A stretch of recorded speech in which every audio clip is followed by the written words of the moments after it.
আজকের এই ভিডিওতে আমরা জানব ঈদ উল ফিতরের ইতিহাস, এর তাৎপর্য এবং আমাদের করণীয় ও বর্জনীয় বিষয়গুলো সম্পর্কে বিস্তারিত। রমজান মাস হল আত্মশুদ্ধির মাস, তাকওয়া অর্জনের মাস। পুরো এক মাস সিয়াম সাধনার পর আল্লাহ তাআলা মুসলমানদের জন্য যে আনন্দের দিন নির্ধারণ করেছেন সেটিই হল ঈদ উল ফিতর।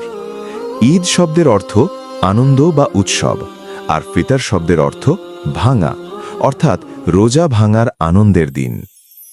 ঈদ উল ফিতরের সূচনা হয় হিজরি ২য় সালে।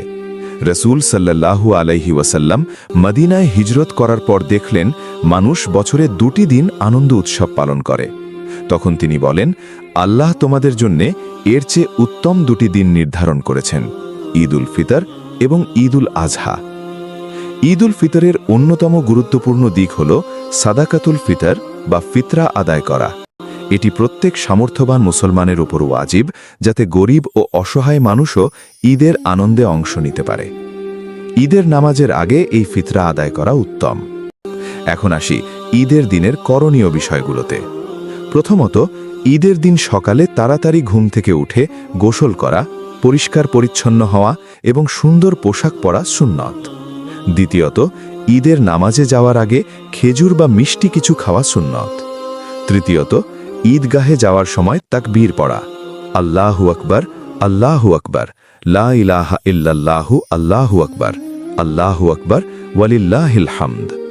চতুর্থত, ঈদের নামাজ জামাতে আদায় করা এবং খুতবা মনোযোগ দিয়ে শোনা।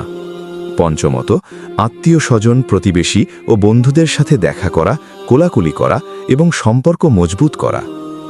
এখন আসি বর্জনীয় বিষয়গুলোতে। প্রথমত, ঈদের আনন্দে ইসলাম বিরোধী কাজ করা থেকে বিরত থাকতে হবে।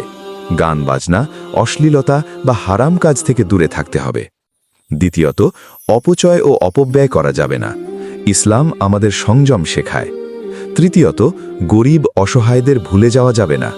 ঈদের আনন্দ সবার মাঝে ছড়িয়ে দিতে হবে। চতুর্থত, নামাজ অবহেলা করা যাবে না। অনেকেই ঈদের দিনে ফরজ নামাজের ব্যাপারে উদাসীন হয়ে যায়। এটা মারাত্মক ভুল। ঈদ উল ফিতর শুধু আনন্দের দিন নয়, এটি কৃতজ্ঞতার দিন। এক মাস সিয়াম সাধনার পর আল্লাহর কাছে নিজেকে আরও বেশি করে সমর্পণ করার দিন। আসুন আমরা ঈদের প্রকৃত শিক্ষা গ্রহণ করি, নিজেদের জীবনকে বদলাই এবং আল্লাহর সন্তুষ্টি অর্জনের চেষ্টা করি। সবাইকে ঈদ মুবারক।